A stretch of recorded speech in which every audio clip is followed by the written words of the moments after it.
Milaw? Oo nga no, engine ano? Fuel filter. Ganyan na ba dati? Nakita nyo mga boss ano?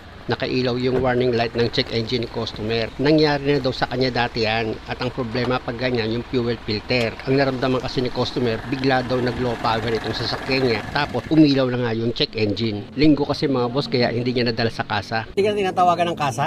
Ha? Hindi ka na tinatawagan? Tinatawagan.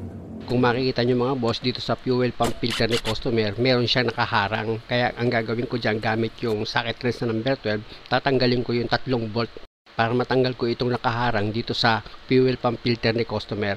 Ayan mga boss, tanggalin ko na. Tapos yung socket wire dito sa ibabaw ng fuel pump filter ni customer, hinugot ko yan. Tapos gamit ako ng plier para yung dalawang clamp dito sa fuel hose, mailihis ko at matanggal sa pagkakaipit itong dalawang fuel hose nang sa ganun mahugot ko yan dito sa fuel pump filter assembly ni customer. At dahil sa natanggal ko na yung dalawang fuel hose, pwede ko na ngayon iangat itong fuel pump filter assembly. May isa pang socket wire yan mga boss, kailangan i-disconnect mo rin yan. I-press mo lang naman itong socket wire tsaka mo yan hugutin. Nang sa ganun, tuluyan ko nang matanggal itong fuel pump filter. Tandaan nyo mga boss, dito sa upper pump may arrow. Dito naman sa housing may arrow din, magkatapat sila. Kaya pag binuo nyo yan, dapat magkatapat ulit sila. Luwagan ko na itong lock ring mga boss, nakaroskas lang naman yan, pihitin nyo siya pakaliwa, isagad nyo lang. Na pag okay na, pwede mo na ngayon iangat itong upper pump. Kaya lang mga boss, iangat mo lang na ganon, tapos pwede mo na ngayon tanggalin itong lumang fuel filter. Kung makikita nyo, itong lumang fuel filter mga boss, grabe na talaga yung dumi niya. Kaya nagkaroon siya ng low power. Na-experience na kasi ni customer yan. Pangalawang beses na daw ngayon. Kaya alam niya na kung ano papalitan. Kaya lang mga boss, pinakita ko kay customer itong loob ng fuel filter housing niya. Dismaya siya kasi ang kapal ng dumi. Kaya nga kung makikita nyo, binuhusan ko ng powder sa sabon yan, tsaka ako inspirayan ng tubig eh.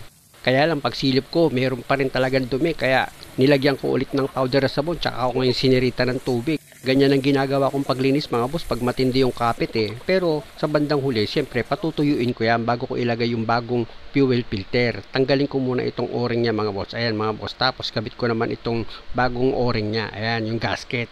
Tapos ito na ngayon yung bagong fuel filter. Ilagay ko na rin yan. Gaya nga na sinabi ko mga boss, dapat pag ibinalik mo itong upper pump dito sa housing niya, ayan yung tinuturo ng daliri ko, yung arrow, nakatapat dito sa arrow ng housing. Yan mga boss yung tinuro ko. Kasi pag hindi mo pinagtapat yung arrow niyan, hindi tatapat yan yung fuel hose pag inilagay mo. At dahil sa magkatapat na yung arrow dito sa upper pump at dito sa fuel filter housing, i-press nyo lang yan mga boss para pumasok itong upper pump dito sa housing. Nang sa ganun, may roskas mo na itong lock ring niya, pihitin mo lang yan pa kanan, pero itong lock ring may arrow din yan mga boss. Itatapat mo rin yan dito sa arrow ng upper pump at sa arrow nitong housing. Kung makikita nyo mga boss, hiligpitan ko na, di ba? Ayan, magkatapat na silang tatlo ngayon, yung tatlong arrow.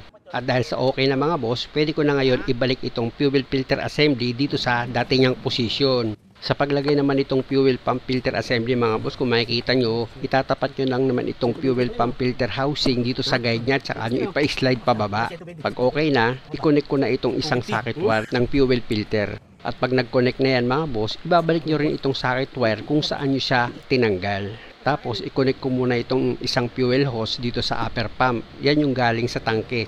Tsaka ako ngayon ilagay itong clamp para maipit niya itong fuel hose gamit yung plier.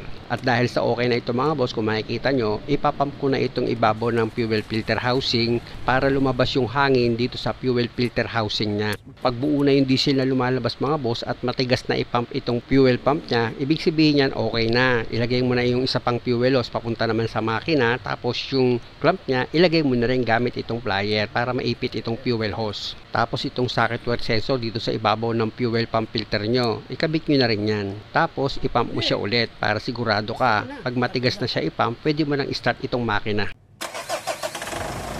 Pag napa-start nyo na itong makina, ipump nyo siya ulit. Pag matigas na siya ipump, okay na yan. Dahil sa okay na ako dyan mga boss, punta na ako dito sa loob ng sasakyan ni customer. I-check ko yan kung yung check engine niya nawala na.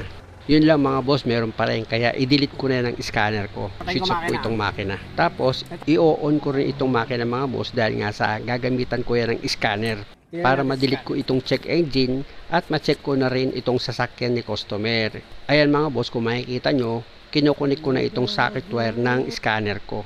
Pag naisaksak ko na yan mga boss, pwede ko na ngayon i-check itong sasakyan ni customer at ma-delete ko na yung check engine yan. Siyempre naman, punta ako sa Asian, tapos hahanapin ko yung Mitsubishi. I-press ko yan mga boss, tapos maglo-loading yan. Pag lumabas yung manual selection, press mo siya ulit para lumabas itong klase ng sasakyan. Sunod naman dyan mga boss yung model niya. 2013 ito, tapos sunod dyan yung klase ng makina. Quick test na natin ngayon para malaman natin kung anong fault code yung lalabas. After ng quick test mga boss, ilalagay ko yan dito sa report para malaman ko kung ano pa yung ibang lalabas na problema. Kaya lang, ang nakita ko dito sa report mga boss, yung fuel filter exchange fail. Bago na itong fuel filter mga boss, kaya punta ako dito sa erase para yung check engine yan mawala na. Ayan mga boss, in-erase ko na, tapos quick test ko siya ulit para ma-check ko kung may lalabas pa ulit na problema. Pag wala na yan mga boss, punta na ngayon ako dito sa report ulit. Pindutin ko yan mga boss at kung makita nyo, ang lumabas, no fault code present. Ibig sabihin mga boss, na-clear niya na. Kaya pwede ko nang start itong makina para malaman natin kung nawala na yung check engine. Yun, nakita nyo mga boss, okay na itong sasakyan ni customer. Na-delete na yung check engine niya. At dahil sa okay na ito mga boss, maraming salamat sa panonood. Sana nakakuha kayo ng idea at kung maaari, huwag nyo naman sanang kalimutang mag-subscribe sa channel ko. Maraming salamat.